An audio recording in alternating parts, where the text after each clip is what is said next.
Hi, அஸ்ஸலாமு அலைக்கும். ஒரு வாட்டி நூக்குல் சாம்பார் பண்ணி பாருங்கள். ரொம்ப சூப்பராக இருக்கும். இது உடம்புக்கு ரொம்ப ரொம்ப நல்ல காய். இதில் இன்சுலின் இருக்குது. இது எப்படி வேணாலும் இதை சாப்பிட்லாம். பச்சையாக சாப்பிட்டா இன்னும் நல்லா எஃபெக்டாக இருக்கும். அதாவது ஜூஸ் பிழிஞ்சு சாப்பிட்லாம். ரொம்ப உடம்புக்கு நல்லது. ஒரு வாட்டி இந்த மாதிரி பண்ணி பாருங்கள். நான் இதில் சாம்பார் வச்சுருக்கிறேன். ரொம்ப பிரமாதமாக இருக்கும். இப்போ 100 கிராம் சிறுபருப்பும் ஒரு 50 கிராம் துவரம்பருப்பும் எடுத்திருக்கேன். ஃபுல்லாக நீங்கள் சிறுபருப்பில் கூட செய்யலாம். இதில் 2 கலந்து கூட செய்யலாம். அதுலேயே தக்காளி, வெங்காயம், பச்சை மிளகாய், பூண்டு, மஞ்சப்பொடி, ஒரு அரை ஸ்பூன் வெந்தயம் எல்லாமே இதில் போட்டிருக்கேன். போட்டு இதை நல்லா வேக வச்சுக்கலாம். இதனால் 4-5 விசில் கொடுத்து நல்லா வேக வச்சுக்கோங்க. இதுக்கு ஒரு சின்னதாக ஒரு மசாலா, இந்த மசாலா தாங்க ரொம்ப முக்கியம். ரொம்ப மணமாக ரொம்ப டேஸ்ட்டு கொடுக்கறது இந்த மசாலா தான். 1 ஸ்பூன் தனியா, 1 ஸ்பூன் சீரகம், அரை ஸ்பூன் சோம்பு, ஒரு 1/4 கப்பு தேங்காய், இது எல்லாத்தையும் போட்டு நல்லா அரைச்சிக்கிடணும். இப்போ ஒரு கடாய் வச்சுருக்கேன். அதில் எண்ணெய் ஊற்றி கடுகு போட்டு வெந்தயம் போட்டு 2 காஞ்ச மிளகாய் போட்டு இதை நல்லா வறுத்து விட்டுட்டு, இதாங்க நூக்குல்.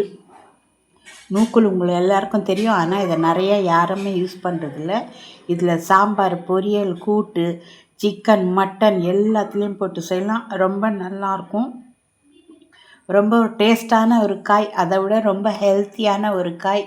இந்த ஜூஸை குடிச்சிட்டு காலையில் ஒரு 10 மணிக்கு போய் நீங்கள் சுகர் டெஸ்ட் பண்ணிங்கன்னா ரிசல்ட் அப்படி பக்காவாக வரும். ரொம்ப நல்லாயிருக்கும்.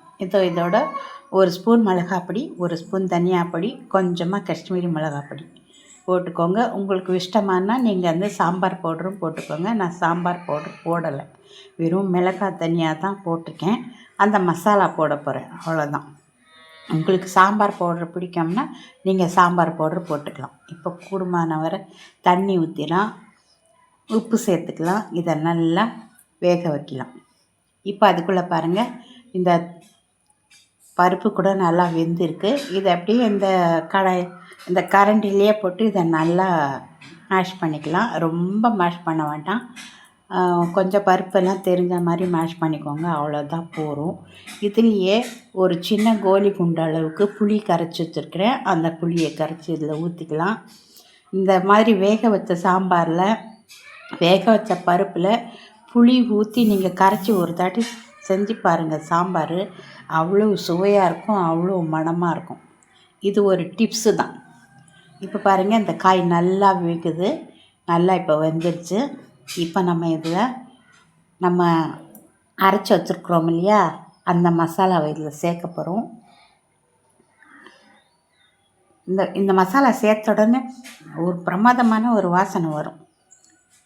இந்த தேங்காயும், இந்த தனியாவும், இந்த சீரகமும் சேர்ந்து, சோம்பும் சேர்ந்து செம்மையான ஒரு வாசனை, நல்லாயிருக்கும் இந்த வாசனை. நீங்கள் கண்டிப்பாக பண்ணி பாருங்கள்.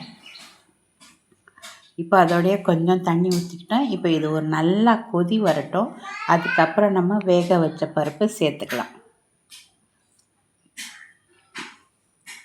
பாருங்கள், இப்போ நல்லா கொதி வருது. இப்போ நம்ம வேக வச்சுருக்குறோம் இல்லையா, அந்த பருப்பு இதில் சேர்த்துக்கோங்க. சேர்த்து நல்லா கலந்து விட்டுட்டு நல்லா இதுவும் கொதி வரட்டும். அப்புறம் நம்ம இதில் தேவையான அளவு பெருங்காயம் சேர்க்க போகிறோம். பெருங்காயம் சேர்த்து நல்லா கொதித்ததும் கொத்தமல்லி, கருவேப்பிலை தூவி இறக்கிடலாம். அருமையான சாம்பார். கண்டிப்பாக செஞ்சு பாருங்கள், மணமாக இருக்கும். ஹெல்த்தியான சாம்பார், சூப்பரான சாம்பார். சாம்பாரை பற்றி சொல்லிக்கிட்டே இருக்கலாம். அந்த நூக்குல் அந்த மாதிரி ஒரு விஷயம். அந்த நூக்குல் ரொம்ப ரொம்ப உடம்புக்கு நல்லது. நிறைய இதை சேர்த்துக்கோங்க. வாரம் ஒரு 2 வாட்டியாவது சேர்த்துக்கோங்க. நூக்களை தள்ளி விட்றாதீங்க. ரொம்ப ஒரு நல்ல ஒரு காய்கறியிலேயே ரொம்ப ஒரு சக்தியான ஒரு காய்கறி. கண்டிப்பாக அதை எடுத்துக்கோங்க. அவ்வளோதாங்க, நம்ம சாம்பார் ரெடி ஆகிடுச்சி. வாங்க இப்போ பார்க்கலாம். பாருங்கள், இப்போ கிண்ணத்தில் போடுறேன் பாருங்கள், எவ்வளோ நல்லா க்ரீமியாக வந்திருக்கு பாருங்கள் அந்த சாம்பார். அவ்வளோதாங்க. பிடிச்சிருந்தா லைக் பண்ணுங்கள், கமெண்ட் பண்ணுங்கள். புதுசாக பார்க்குறவங்க சப்ஸ்கிரைப் பண்ணி சப்போர்ட் பண்ணுங்கள். நீங்களும் இதே மாதிரி சாம்பார் செஞ்சு சாப்பிடுங்க. அதுவும் நூக்கலில் போட்டு நூக்கல் மட்டுமே போடுங்க, வேறு காய்கறி போடாதீங்க. நூக்கல் சாம்பார் பண்ணும்போது நூக்கல் மட்டுமே நிறையா சேர்த்துக்கோங்க, அதுதான் ரொம்ப ஹெல்த்தியானது.